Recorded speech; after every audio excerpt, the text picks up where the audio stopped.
조갑제TV 시청자 여러분 안녕하십니까. 2022년 5월 4일 어린이날을 하루 앞둔 날 오전 9시 30분입니다.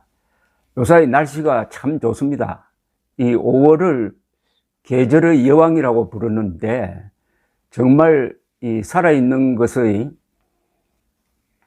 행복이라고 그럴까요? 환희를 느끼게 합니다. 더구나 지난 3월 9일 대한민국 국민들이 위대한 선택을 했습니다.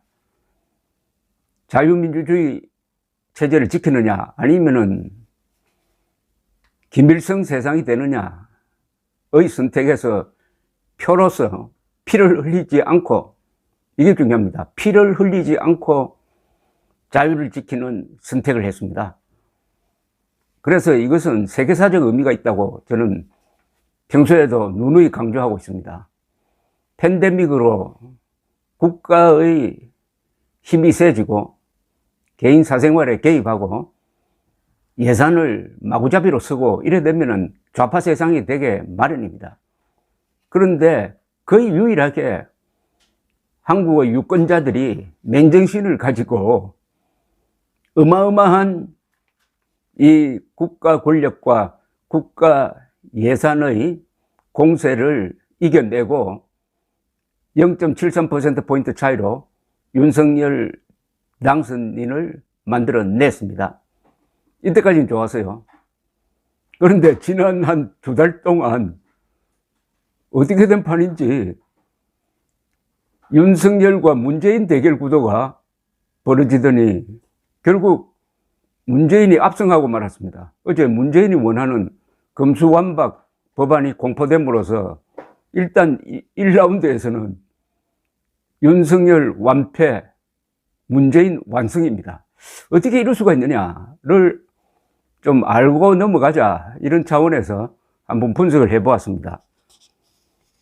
첫째, 윤석열보다 문재인 지지율이 더 높습니다. 이건 초유의 사태입니다. 그런데 지지율이 높을 뿐 아니라 이 충성도가 강합니다. 그리고 국회를 장악하고 있습니다. 문재인 세력이. 문재인은 헌법이나 국민을 보고 정치하는 사람이 아닙니다. 철저히 계급적 관점에서 지지자들에게 충성하고 지지자들도 문재인에게 충성합니다. 반면 윤석열은 당선 후 지지자들을 존중하지 않는 행동을 보여주니 이 지지자들도 김이 세가지고 충성도가 약해졌습니다.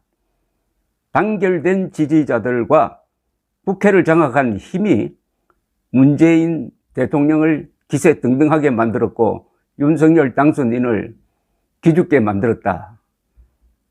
요약하면은 지지자를 우습게 보는 윤석열과 지지자를 존중하는 문재인의 차이다. 두 번째, 윤석열 당선인은 청와대 이전으로 좌파를 단결시키고 우파를 분열시켰습니다. 이 여파가 지금도 계속되고 있습니다. 우선 청와대 이전을 반대하는 사람들이 항상 60%입니다. 우파 안에서도 한 30%가 반대하고 있습니다. 좌파는 80%가 반대하고 있습니다.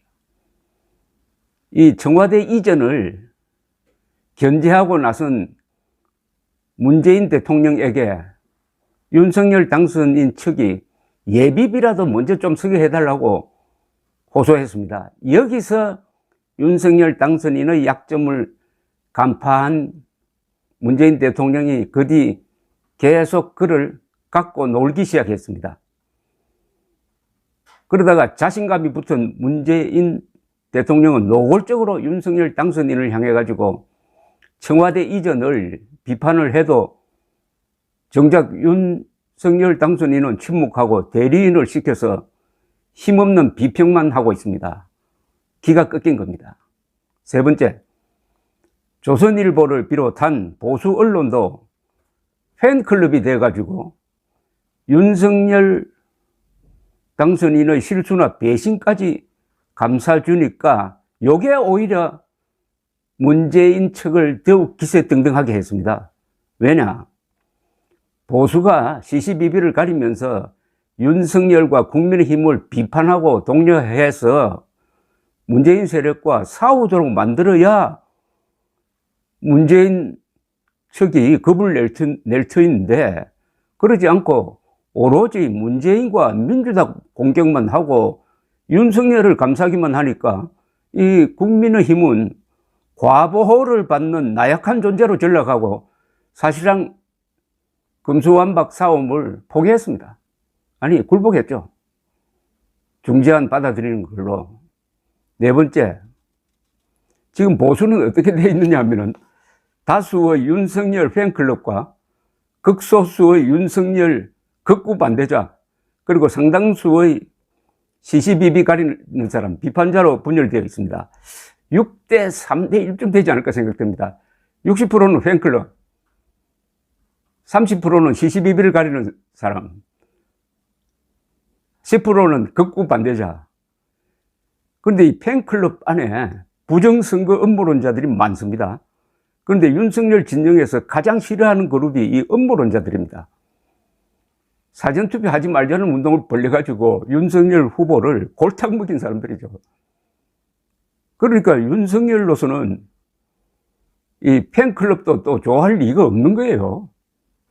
이러다가 보니까 윤석열 당선인이 실수를 해도, 즉 청와대 이전이라는 그런 실수를 해도, 원성동을 내세워가지고 배신을 해도 팬클럽은 박수만 친다. 그러면 누가 팬클럽을 존중합니까? 팬클럽은 그냥 이용만 당하게 되어 있습니다. 팬클럽에 들어간 사람들도 그걸 감수해야죠. 다섯 번째, 더구나 이 보수 지도층에 속하는 60대 이상이 팬클럽의 주류를 이루고 있습니다. 아니, 20대, 30대는 팬클럽을 해도 괜찮은데 60대 이상이 팬클럽을 하면은, 그리고 윤석열보다 나이가 많은 층에서 팬클럽을 하면은 이거 어떻게 되는 겁니까? 그렇게 되면은 젊은 보수나 좌파로부터는 경멸의 대상이 되고, 윤석열 진영의 눈에는 저런 세력은 멀리 할수록 좋다 이렇게 되고, 또는 필요하면 이용한다 이래 돼버리는 거죠. 보수의 영향력은 국가와 헌법을 기준으로 삼는 비판 정신과 객관성에서 나오는데, 한국 보수의 팬클럽화는 스스로 영향력을 축소시키고 있습니다. 여섯 번째, 오늘부터는 국민들이 윤석열 당선인을 다른 눈으로 보게 될 것입니다. 금수완박으로 대통령에 당선되더니 문재인과 사실상 공조하여 우리를 속이고 검찰 무력화에 동조한 것 아닌가? 죄를 지은 세력과 죄를 앞으로 지을 세력의 야합으로 검찰을 배신하고 국민을 바보로 만들었다. 이런 배신감이 이 보수 분열의 싹이 될 가능성이 있습니다. 이 싹이 자라면은 박근혜 탄핵 사태가 자꾸 연상됩니다. 여섯 번째, 청와대 이전과 관련하여 김건희 씨에게 드리워진 이미지도 이게 좋은 방향으로 굳어지는 것 같지가 않습니다. 일곱 번째, 그렇다면 문재인이 이긴 것인가? 문재인이 윤석열에게 이겼다고 해가지고 문재인이 국민에게 이기는 것은 또 아닙니다. 이건 또 다른 차원입니다. 이 금수완박 소동은 민주당의 지지율을 떨어뜨려가지고 이번 지방선거에서 민주당이 참패할 가능성이 높아지고 있습니다. 특히 수도권에서. 만약 윤석열 대통령이 국민투표를 결단해가지고 지방선거와 국민투표를 동시에 한다면 민주당 대참패로 귀결될 것입니다. 앞으로 윤석열 당선인에게 쏠리게 될 보수의 배신감, 즉 문재인과 짜고 우리를 속였나라는 의구심이 커지기 전에 윤석열 당선인은 결단할 필요가 있을 것입니다.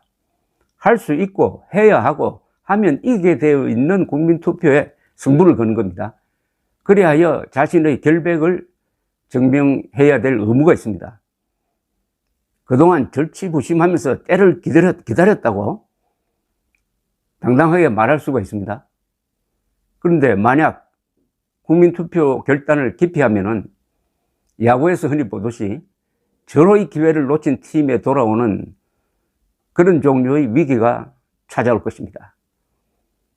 윤석열 당선인은 지지층을 우습게 보니 자신이 문재인의 눈에 우습게 보였다는 요점을 아마 뼈저리게 반성해야 될 것이라고 생각합니다. 감사합니다.